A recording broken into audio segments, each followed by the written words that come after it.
은혜 받읍시다 하니까 별로 은혜 안 받고 싶은가 봐. 표정을 보니까 뭐 이렇게. 다시 한번 은혜 받읍시다. 아멘. 아멘. 이 시간에도 하나님의 말씀의 은혜가 이곳에 가득 충만하기를 주님의 축복합니다. 자, 오늘은 하나님의 역사는 멈춤이 없다라는 제목으로 말씀 전가하겠습니다. 지금 우리는 새벽 말씀을 사사기서로 큐티인을 가지고 해나가고 있습니다. 참 그 은혜가 굉장히 크기에 제 안에 하나님께서 사사기 말씀을 우리 교인 전체가 나누었으면 좋겠다 하는 마음을 주셔서, 그래서 이번 주부터 사사기 말씀으로 주일 말씀을 전하고자 합니다. 이 사사기 말씀은 어쩌면은 그 사사기의 그 삶 하나하나가 우리의 인생의 또 다른 축소판이 하지 않는가 하는 것을 또 생각해 보게 됩니다.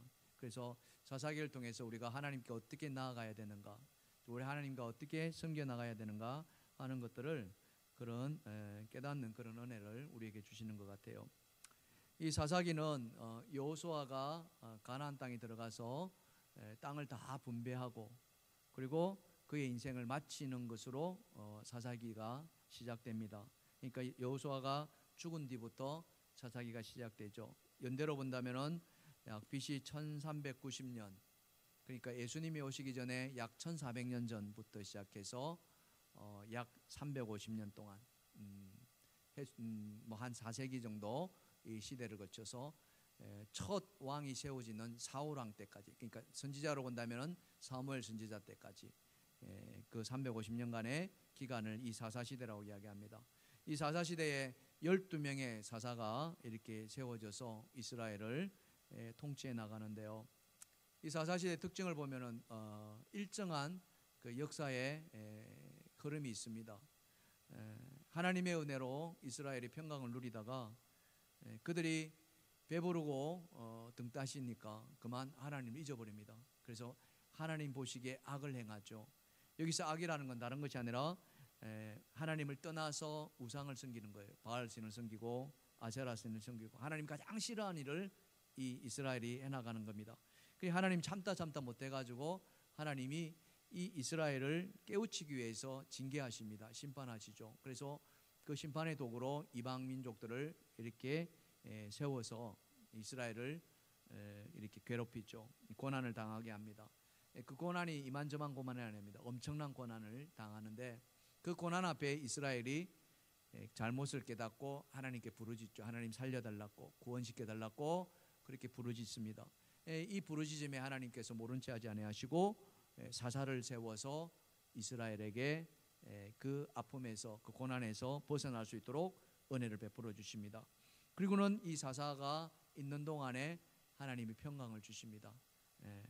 그러다가 또 어느 시점이 지나면은 이스라엘은 또다시 악을 행하는 이런 일들이 이 400년이 걸쳐가지고 계속 반복되는 이 시대가 바로 사사시대다. 우리가 하나님 은혜 받을 때는 은혜 충만한데, 근데 어느 순간에 되면은 이 은혜를 잊어버리는, 그래서 우리는 또 다른 길로 이렇게 가는, 어쩌면 인생의 모습과 비슷하지 않는가 하는 생각을 해보게 됩니다. 그래서 우리가 이 사사기를 통해서 정말 우리가 하나님 앞에 또 이 세상 살아가면서 어떻게 살아가야 되는가 하는 것들을 많이 깨닫는 은혜가 있었으면 좋겠다라고 저는 생각합니다. 오늘 사사기서 말씀을 보면은 여호수아가 죽은 후에라고 시작하고 있습니다.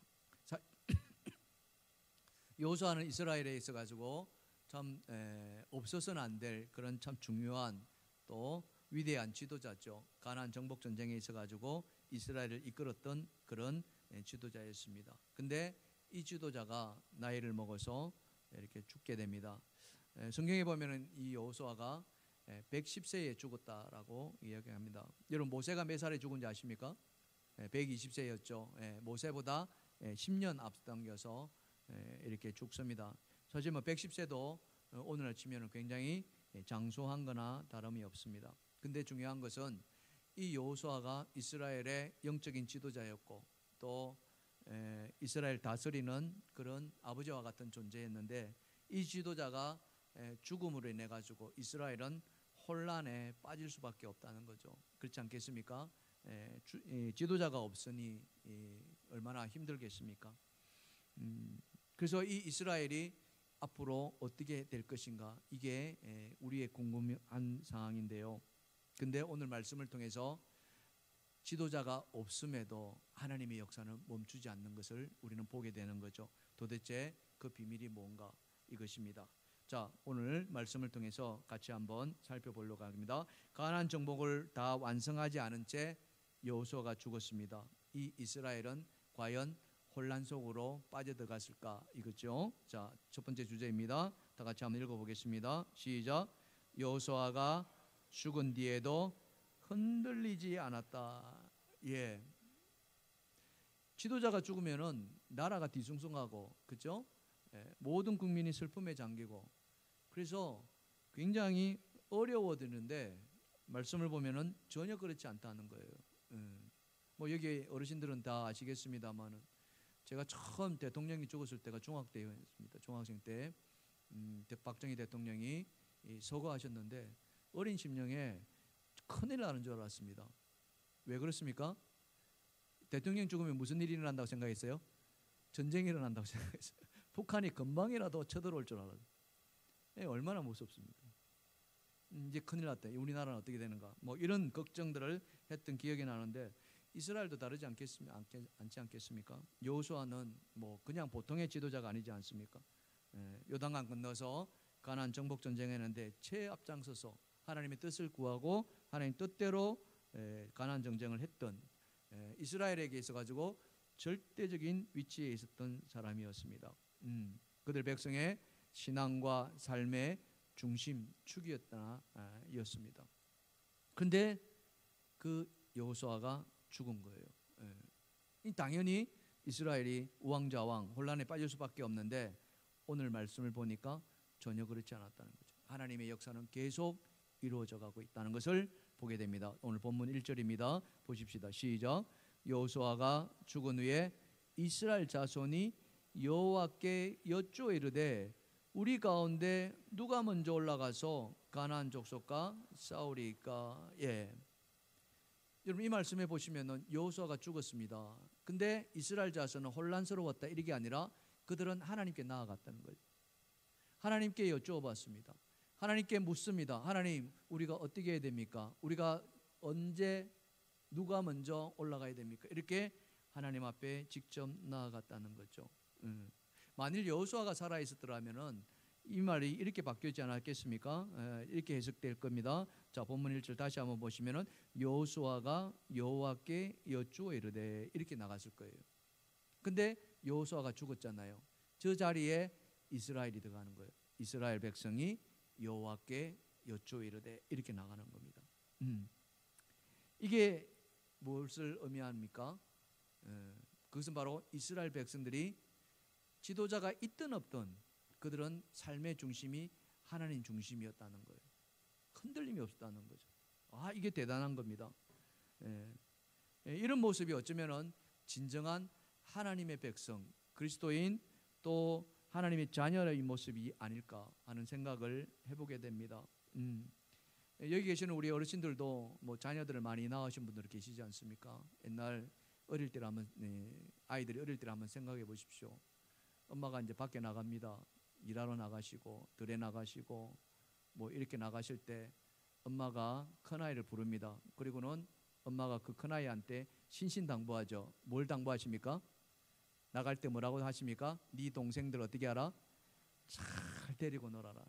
그렇지 않아요? 그러면은 이 큰아이는 어떻게 해요? 엄마 말에 순종해야 안 해요? 다 순종합니다. 옛날 다 그랬어요. 그때부터는 이 큰아이가 뭐가 됩니까?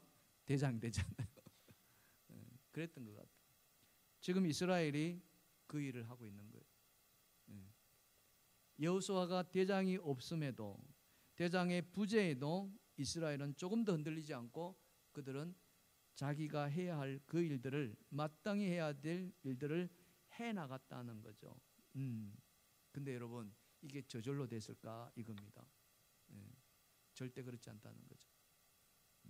큰아이가 큰아이 역할을 다 잘하느냐 하면은 그렇지 않습니다.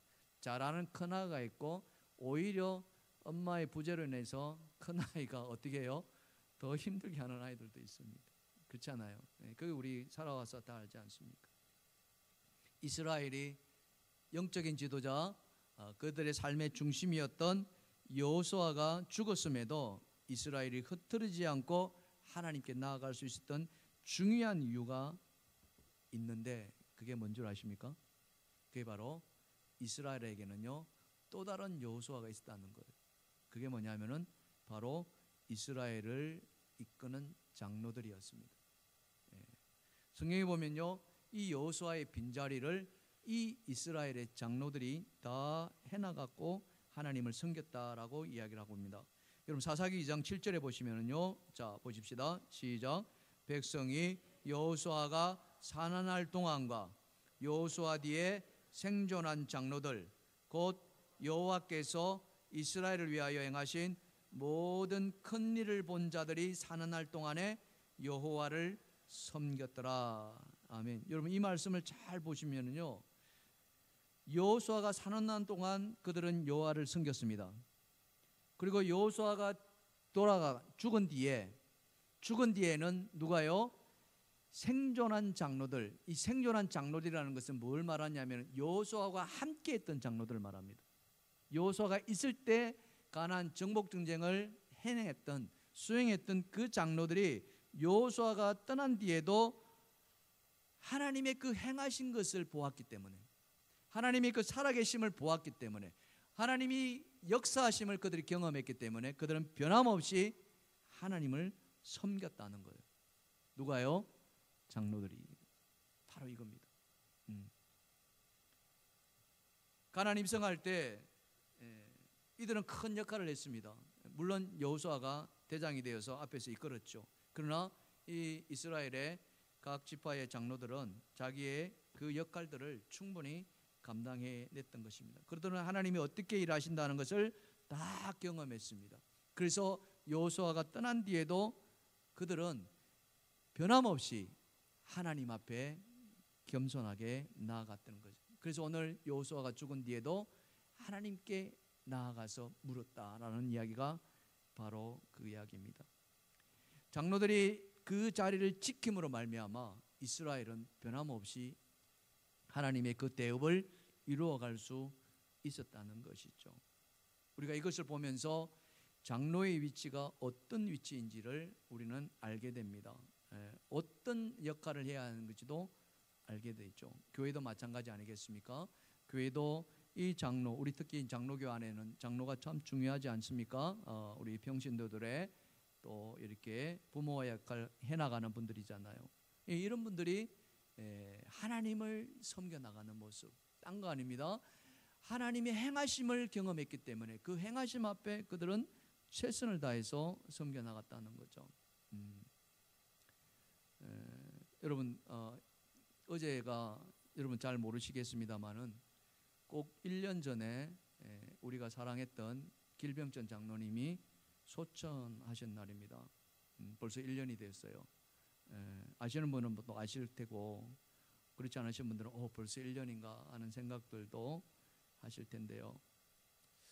제가 경험했던 이 길병전 장로님은 정말 우리 장로님들의 그 신앙의 본을 잘 보여주신 분이 아니었는가 하는 생각을 해보게 됩니다.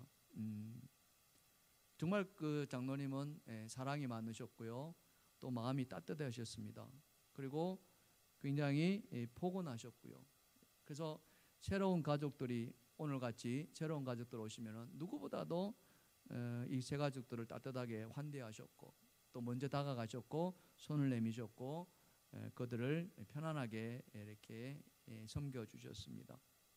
그뿐만 아니라 이 교회를 위해서 우리 장로님은 자기의 육신을 아낌없이 수고하고 봉사하지 않으셨습니까?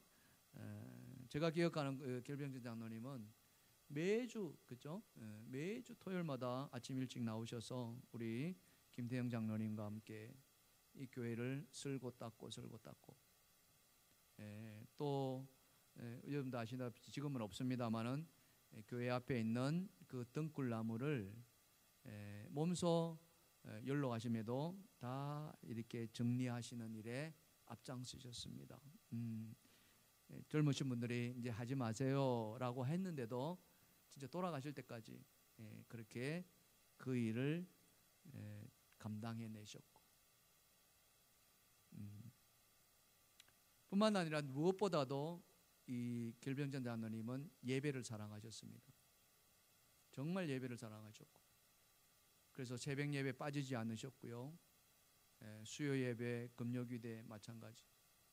주일 예배 같은 경우에는 1부, 2부 이 자리에 앉으셔가지고 반드시 들으신 그런 예배의 모범까지도 보여주셨죠. 마음 같아서는 좀 더 오래 사셨으면 하는 그런 마음이 있는데, 하나님의 뜻이 있으니까 또 하나님께서 먼저 데려가지지 않았는가. 저에게 이런 길병정 장로님 같은 참 훌륭하신 장로님이 계셨다는 게 저희한테는 언제나 큰 감사와 또 행복이 아니었는가. 어디 길병정 장로님만 그렇습니까? 우리 김태형 원로 장로님 여기 계시고요. 또 여기 찬양대에 우리 이진아 원로 장로님도 계시고, 또 최병만 원로 장로님도 계시고, 참 이런 장로님들이 우리 교회에 든든하게 지켜주시고 섬겨주시는 참 귀한 장로님들이시죠. 그래서 우리가 이런 장로님들이 있다는 게 우리 동행교회의 큰 축복인 줄 믿습니다. 우리 박수 한번 쳐드릴까요? 고맙습니다, 장로님들. 예, 감사합니다. 얼마나 감사한지 모릅니다. 이런 장로님들이 교회를 사랑하시고 또 성도님들을 섬겨 나가시고 하나님을 사랑하는, 이 숨어 보이지 않는 곳에서 사랑하시고 헌신하시는 그 모습이 있기 때문에 동일교회가 또 든든히 서가는 줄 믿습니다. 이스라엘이 그랬다는 거죠. 여호수아가 죽었지만은 여호수아와 함께했던 그 장로들이 있었기에 그들은 그 여호수아의 빈자리를 그대로 이어서 하나님께 나아갔고 하나님께 뜻을 구했고 하나님을 섬겼다는 사실. 사랑하는 성도 여러분, 우리 동일교회도 이와 같은 장로님들이 많이 세워지고 또 섬겨 나가기를 주님을 축복합니다. 축복합니다. 우리 애써주시고 수고하신 우리 시무 장로님들 위해서 박수 한번 쳐드릴까요? 고맙습니다. 감사합니다. 자, 하나님께 나아갈 길을 물었던 이스라엘이, 자, 그 다음에는 어떻게 했는가? 자, 두 번째입니다. 자, 두 번째 시작. 형제와 연합하여 전쟁에서 승리를 이끈다. 자, 여호수아를 대신해서 이스라엘 장로들이 하나님께 누가 올라가서 가나안 족속과 싸워야 하는지를 물었지 않습니까? 그랬더니 하나님이 바로 응답합니다. 자, 응답이 무엇입니까? 유다가 올라가라. 자, 오늘 본문 2절입니다. 여호와께서 이르시되 유다가 올라갈지니라. 보라, 내가 이 땅을 그의 손에 넘겨 주었노라 하시니라. 이스라엘의 무릎에 하나님은 유다 지파를 지명합니다. 유다가 올라가라. 물론 그 예루살렘이 있는 땅 헤브론은 유다 지파가 제비 뽑아서 얻은 땅이기도 합니다만은 가장 중요했던 이유 중에 하나가 유다가 가장 큰 지파였다는 사실이요. 여호수아가 떠난 그 빈자리에, 그죠? 누가 선뜻 나서려고 했겠습니까? 여러분 한번 생각해 보십시오. 쉽지 않을 겁니다. 작은 지파가 올라가라라고 했다면 그 지파가 과연 내가 가겠습니다 했을까? 그러나 유다 지파가 가장 크기에 유다는 하나님의 그 명령을 받들었기에 부족함이 없었다는 거죠. 그런데 중요한 것은 바로 그 다음입니다. 유다가 혼자 올라가지 않고 뭐예요? 시므온 지파에게 도움을 청했다는 겁니다. 함께 올라가자. 함께 올라가자. 제비 뽑았지만은 네가 나에게 도움을 준다면은 나 역시도 네가 올라갈 때 나도 도와주겠다. 유다가 그런 이야기하는 거 아닙니까? 이걸 다른 말로 표현한다면은 우리는 동역이라는 말을 씁니다. 하나님의 일을 함께 나간다 이거죠. 이렇게 유다가 시므온과 함께 올라갈 때 여러분 어떤 일이 벌어집니까? 오늘 말씀해 보니까 자 2절 다시 한번 보시면은 자 보십시다. 시작. 여호와께서 이르시되 유다가 올라갈지니라. 보라, 내가 이 땅을 그의 손에 넘겨 주었노라. 아멘. 바로 이어서 4절에 보시면은요. 4절에 자 보십시다. 다시 읽읍시다. 시작. 유다가 올라가매 여호와께서 가나안 족속과 브리스 족속을 그의 손에 넘겨 주시니. 그들이 베색에서 10,000명을 죽이고. 자, 유다보로 올라가라 했잖아요. 그 유다가 시므온과 같이 올라갔습니다. 유다가 그들을 차지한 것이 아니라 오늘 말씀해 보니까 누가 차지하게 주셨습니까? 하나님이 이 부분입니다. 우리가 봐야 될 부분이 바로 이겁니다. 우리가 하나님을 일을 한다고 했을 때, 하나님의 그 일을 동역했을 때, 그 동역자와 그 사람만 일하는 것이 아니라 누가 함께 일하신다? 하나님이 일하신다는 것을 우리가 이게 동역의 원리라는 겁니다. 하나님이 외면하지 아니하시고, 하나님 모른 체 하지 아니하시고, 야 네가 올라가라니까 너네가 알아서 해, 이게 아니라 그들이 올라갈 때, 그들이 싸우러 갈 때 하나님이 가셔서 그들을 이기게 해주셨다는 거 아닙니까? 그래서 그들을 유다의 손에 넘겨주셨다는 사실, 바로 이것입니다.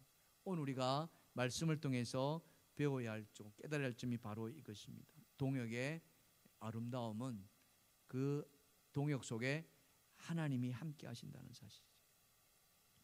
아까 광고 시간에 우리가 살펴보았습니다마는 가을에 한마음 축제를 합니다.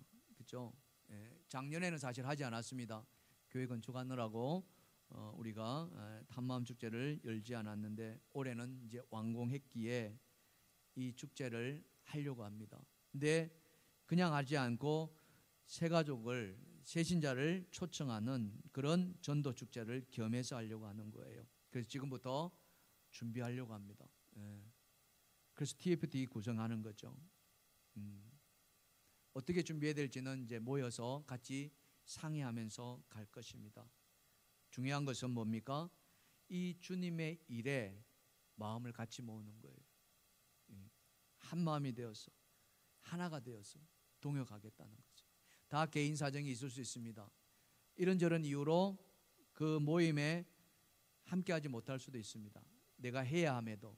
그러나 오늘 이 말씀을 듣는다면은 여러분, 내 일도 중요하겠지만 주님의 일을 먼저 하는 그 마음이 있었으면 참 좋겠다. 왜? 동역할 때 누가 함께 하세요? 하나님이 함께 하신다는 거예요. 바로 이해입니다. 그래서 동역은 다름이 아니라 바로 성공의 비결이자 승리의 열쇠라고 이야기를 하고 있습니다. 이스라엘이 광야 40년을 여러분 그냥 지내온 게 아니에요. 여호수아가 가나안 전쟁에서 승리할 수 있었던 것은 그냥 된 게 아닙니다. 모세를 도왔던 동역자들이 있었고요, 여호수아를 도왔던 동역자들이 있었다는 거 아닙니까? 여러분도 잘 아시는 모세의 옆에는 항상 누가 따라 있었습니까? 아론과 훌이 있어가지고 모세를 도왔지 않습니까? 여호수아도 마찬가지예요. 아까 우리가 장로님들 이야기 나왔습니다만은 이 여호수아 옆에는 항상 그들의 장로들이 있어가지고 이 장로들이 여호수아를 도왔다는 거죠. 그렇기 때문에 하나님의 그 크신 일들을 다 해낼 수가 있었다는 겁니다. 여러분, 오늘 우리 삶에 있어 가지고, 그렇죠? 바로 이와 같은 동역의 힘이 얼마나 필요한지 모릅니다. 우리가 흔히 그냥 하는 말이 아니라 우리의 삶의 현장은 마치 뭐와 같다고 그래야 합니까? 영적인 전쟁터와 같다고 이야기하지 않습니까?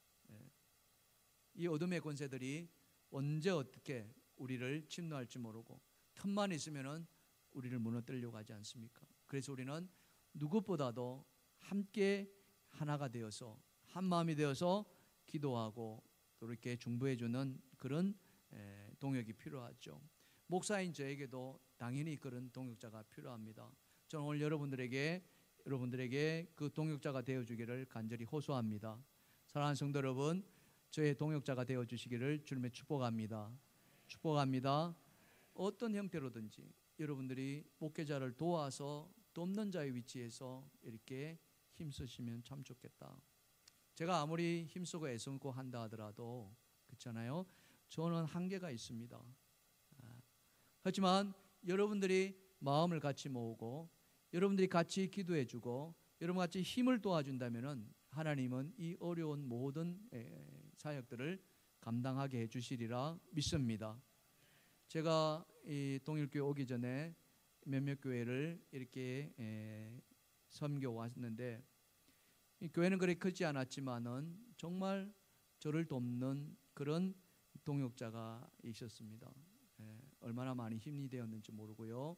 그분들이 계셨기 때문에 그 일들을 잘 감당해 낼 수 있었던 것입니다. 지금 그 교회를 떠나왔지만은 지금도 저를 위해서 기도할 때마다 기도로 이렇게 중보해 주시는 분들이 계세요. 그런 분들이 기도가 있기 때문에 저에게 고난이 찾아오고 어려운 일이 인다 할지라도 저는 묵묵히 이 일을 해나가고 있는 거예요. 우리 동일교회가 여러분들이 그렇게 저를 도와서 이렇게 동력자가 되어 주신다면은 하나님은 이 동일교회를 더 건강하고 아름답게 성장시켜 나가리라 믿습니다. 아멘. 여러분 시편 133편 1절 말씀을 보시면은요. 자, 같이 읽읍시다. 시작. 형제가 연합하여 동거함이 어찌 그리 선하고 아름다운고. 아멘. 그렇습니다. 형제가 연합한다. 그죠? 이것이 무엇입니까? 하나가 되는 마음. 그죠? 여러분 우리가 암송을 하지 않습니까? 빌립보서 말씀이 우리가 암송의 맨 마지막인데요. 빌립보서 말씀에 보시면은 1절에 보시면은 그러므로 2장 1절인데 그리스도 안에서 무슨 권면이나 사랑의 무슨 위로나 성령의 무슨 교제나 긍휼이나 자비가 있거든. 2절이 뭡니까? 마음을 같이하여 같은 사랑을 가지고 뜻을 합하여 한 마음을 품어. 아멘. 아멘. 바로 이겁니다. 마음을 같이하여 같은 사랑을 가지고 뜻을 합하여 한 마음을 품어. 무엇입니까? 동역하겠다는 거 아닙니까? 가는 길에 그죠? 장애가 되는 게 아니라, 가는 길에 방해가 되는 게 아니라, 가는 사람 태클 걷는 게 아니라 잘 갈 수 있도록 뒤에서 밀어주고 앞에서 끌어주는 이 동역에 주님은 그 마음을 오늘 우리가 갖기를 원하시는 줄 믿습니다.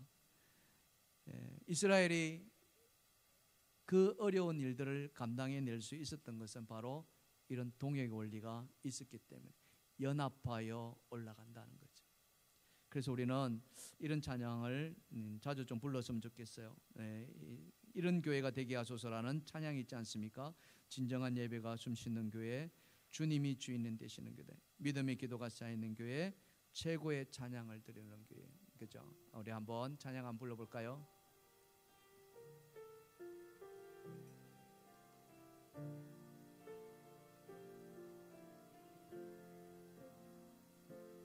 진정한 예배가 숨쉬는 교회, 주님이 주인 되시는 교회, 믿음의 기도가 쌓이는 교회, 최고의 찬양을 드리는 교회, 말씀이 살아 움직이는 교회, 성도의 사랑이 넘치는 교회, 섬김과 헌신이 기쁨이 되어 열매 맺는 아름다운 교회, 주님의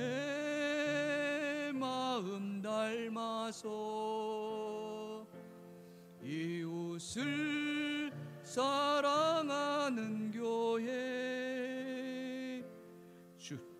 주님의 영광을 위해서 빛 대신 주님 전하는 교회, 사랑의 불꽃이 활짝 피어나 날마다 사랑에 빠지는 교회, 주께서 사랑하는 우리 교회가 이런 교회 되게 하소서. 우리 옆에 분 한번 보실까요? 옆에 분 한번 보시고 손 한번 잡아 보실까요? 우리 사랑이 넘치는 교회 만듭시다. 시작. 아멘. 그 안 잡으시는 분이 계시네. 딴 게 아닙니다. 내가 잘나서가 아니라 우리는 부족하죠. 우리는 또 연약하고요. 흠도 많습니다. 그렇지만은 마음을 하나로 같은 마음을 품고 같은 뜻을 가지고 같은 사랑을 가지고 동역한다면은 능히 해낼 줄 믿습니다. 왜요? 하나님이 함께 하시기 때문에. 동역하는 곳에 하나님이 함께 하십니다. 그 원리가 오늘 이 말씀 속에서 우리를 위로하게 해주시는 것 같습니다. 사랑하는 성도 여러분, 우리 동일교회가 서로 힘을 합치고 서로 동역하는 그런 아름다운 역사를 이루어가는 그런 교회가 되기를 주님의 축복합니다. 축복합니다. 자, 마지막 하나님의 응답을 받은 이스라엘 어떻게 했나요? 자, 마지막 세 번째입니다. 다 같이 세 번째 시작. 하나님의 약속을 믿고 순종하였다. 그렇습니다. 신앙의 최고의 자리라고 말한다면은 저는 그것이 바로 순종이라고 믿습니다. 믿음이 있으면은 반드시 순종이 따라오게 되어 있습니다. 그게 진짜 믿음입니다. 믿음이 있노라 하면서도 행함이 없으면은 그 믿음은 뭐라고 그랬습니까? 죽은 믿음이라고 얘기해요. 그러니까 믿음의 참됨은 바로 순종이다. 그렇죠? 그것이 하나님의 말씀이고 그게 하나님의 뜻이라고 한다면은 내 뜻과 상관이 없다 할지라도 나는 하나님 앞에 나아가겠노라 하는 거예요. 응답을 받은 유다가 시므온 지파와 같이 올라갑니다. 그때 하나님이 함께 하시죠. 그랬더니 어떤 일이 벌어집니까? 가나안 족속은 물론이고 브리스 족속까지 다 쳐서 무찌릅니다. 오늘 성경을 보니까 10,000명을 죽였다라고 이야기. 심지어는 아도니 백색 왕을 죽였다라고까지 이야기. 이게 하나님이 순종하는 자에게 주시는 축복입니다. 유다가 이렇게 승리를 할 수 있던 것은 딴 이유가 아닙니다. 여호수아도 그랬던 것처럼 여러분 한번 생각해 보십시오. 여호수아가 요단강 건너와서 제일 앞에 그들의 길을 가로막고 있었던 것이 뭐였습니까? 여리고성이었습니다. 초롱성이라 할 수 있는 이중성벽을 가졌던 그 여리고성, 이것을 넘지 않고서는 가나안 땅 들어갈 수조차 없었는데 하나님은 그들에게 정말 말도 안 되는 일을 벌이십니다. 그게 뭐였습니까? 그게 그 성을 어떻게 하라? 돌아라. 성을 공격하라고 아니었어요. 그냥 성을 돌아라예요. 그것도 매일 하루에 한 번까지. 여러분 이게 전쟁을 앞둔 군사들에게 할 말이 아니잖아요. 그런 명령이 아니잖아요. 근데 여호수아는 어떻게 했습니까? 여호수아는 그 어쩌면 말도 안 되는 그 말 앞에 그냥 순종했다는 거 아닙니까? 바로 이겁니다. 오늘 여호수아가 죽은 이후에도 그렇죠? 하나님이 야 여호수아가 없는데 누구 올라가다가 안 되는 거 아니냐? 좀 기다렸다가 올라가지 않을래? 이렇게 하지 않으셨어요. 그냥 올라가. 유다가 올라가. 그러니까 하나님의 응답은 대단히 심플합니다. 간단합니다. 머뭇거리지 않습니다. 더 중요한 것은요, 그 응답을 받은 사람도 믿음의 사람도 어떻게 해요? 곧바로 순종한다는 사실 아닙니까? 이게 순종의 모습입니다. 아브라함이 하나님으로부터 정말 감당치 못할 명령을 듣습니다. 그게 뭐였습니까? 그게 바로 네 아들을 바치라였습니다. 네 아들을 바치라. 번제물로 바치라. 그때 아브라함이 어떻게 했나요? 하나님 잠깐만요. 이 아들을 어떻게 아들인데 25년 만에 기다렸던 아들인데 이 아들을 죽이라니요. 그러지 않으셨어요? 아브라함은 바로 다음날 아침 일찍이 일어나서 아들을 데리고 모리아산으로 이렇게 가는 것을 우리는 성경을 통해서 봅니다. 여러분 순종은요, 따라합시다. 순종은 적시하는 겁니다. 아멘. 아멘. 내 생각이 들어가면은 해낼 수가 없어요. 그게 내 계산이 들어가면은요 해낼 수가 없습니다. 순종은 적시 이루어지는 거예요. 그것을 하나님은 때로는 우리를 달아보기도 하죠. 한 아빠에게 어린 딸이 있었습니다. 너무나 사랑한 딸이었고요. 이 아빠도 딸도 아빠를 존경했고 아빠는 딸을 사랑했습니다. 근데 이 딸에게는 정말 둘도 없는 인형 하나가 있었습니다. 자기 생명처럼 사랑하는 인형이었습니다.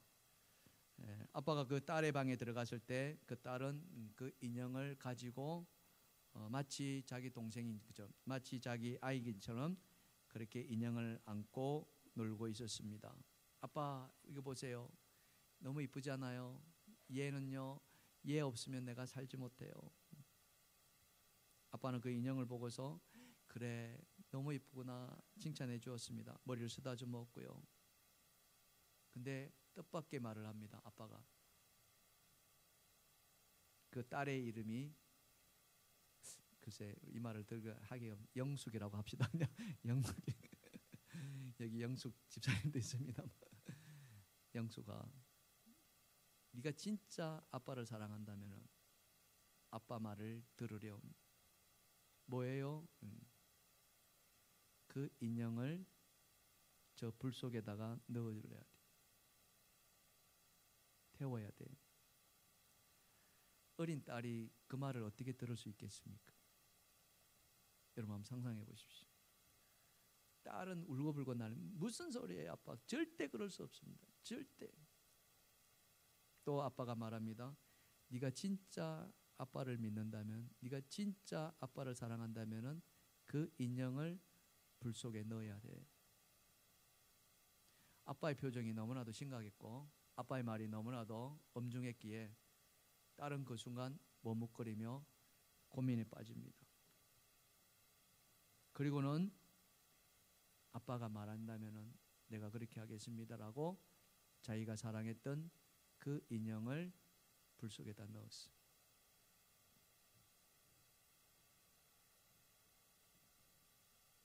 그리고 며칠이 지났습니다. 딸은 그 인형을 잃었던 그 마음에 슬픔에 잠겨 있었습니다. 그런데 며칠 뒤에 이 딸에게 그 불 속에 넣었던 인형의 몇 배나 더 이쁜 인형을 아빠가 사온 거예요. 그리고는 그 딸에게 인형을 건네줍니다. 영수가 이것이 너에게 주는 아빠의 선물이야. 그 딸이 그 인형을 보고 기뻤을까 안 기뻤을까요? 너무나도 기뻐. 그러면서 아빠가 이야기합니다. 영수가 내가 너에게 그 인형을 불 속에 넣으라 한 것은 언젠가 하나님이 너에게 그와 같은 명령을 할 때가 있을 때다. 네가 용납하지 못하고 받아들이지 못할 그런 말씀을 할 때 오늘을 기억하고 거기에 순종하는 딸이 되었으면 좋겠다. 어린 딸이 그것을 얼마나 알아들을 수 있겠습니까? 그러나 중요한 것은 내가 감당치 못할, 내가 이해하지도 못할, 내가 받아들이지도 못할 그 일이지만은 그것이 아빠의 말이라면, 그것이 하나님의 말씀이라면은 내가 하겠습니다. 오늘 여러분 안에 그런 마음이 있기를, 그런 믿음이 있기를 주님의 축복합니다. 축복합니다. 우리가 인생 살아오면서 여러분 하나님 말씀 앞에 얼마나 많이 아멘으로 순종하셨는가 한번 돌아보십시오. 우리가 이런 것 좀 해보면 어떨까? 뭐시야 네가 이런 것 좀 하면 어떨까? 라고 하나님이 얼마나 많은 말씀을 하신 적이 있었습니까? 그때마다 나는 그 말씀 앞에 모든 걸 다 내려놓고 순종으로 나아가셨는가요? 아니면은 우리의 상황과 우리의 형편을 이야기하면서 하나님 저 이거 아시잖아요. 하나님 저 이런 거 아시잖아요. 하면서 얼마나 많이 거절을 했던가요? 주님은 다른 것을 보시는 것이 아닙니다. 주님은 사람은 외모를 보거니와 주님은 뭘 보신다고 했습니까? 마음의 중심을 보신, 우리의 믿음을 보시고 그 믿음은 순종으로 나아가는 우리를 보신다는 거예요. 사랑하는 성도 여러분, 내가 감당치 못할 일이 안 생겼으면 참 좋겠습니다. 그러나 때로는 하나님은 우리를 시험하시기 위해서, 우리의 믿음을 보시기 위해서 그와 같은 명령을 하실 때도 있다.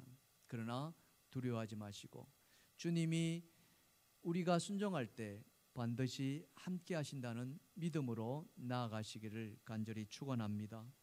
오늘 이스라엘이 여호수아가 없는 그 자리에, 그죠? 여호수아가 부재한 그 자리에 그들이 어찌할 바를 몰라서 당황할 수도 있었지만 그들은 믿음으로 하나님께 나아갔었고 믿음으로 하나님께 물었었고 하나님의 응답을 받았을 때 그들은 믿음으로 올라갔던 것이죠. 그 하나님의 향한 그들의 믿음, 그 순종은 하나님께서 기억하시고 그들에게 승리를 안겨다 주셨다는 사실. 오늘 이 말씀을 통해서 우리가 많은 것을 생각할 수 있습니다. 주님, 나에게 때로는 힘들고 어렵고 감당지 못할 그런 말씀이 있다 할지라도 주님의 말씀이라면은 내가 아멘으로 순종하겠습니다. 그럴 때 하나님은 우리가 상상하지 못한 더 많은 축복을 해주시리라 믿습니다. 오늘 말씀이 은혜가 되기를 주님의 축원합니다. 찬양합시다.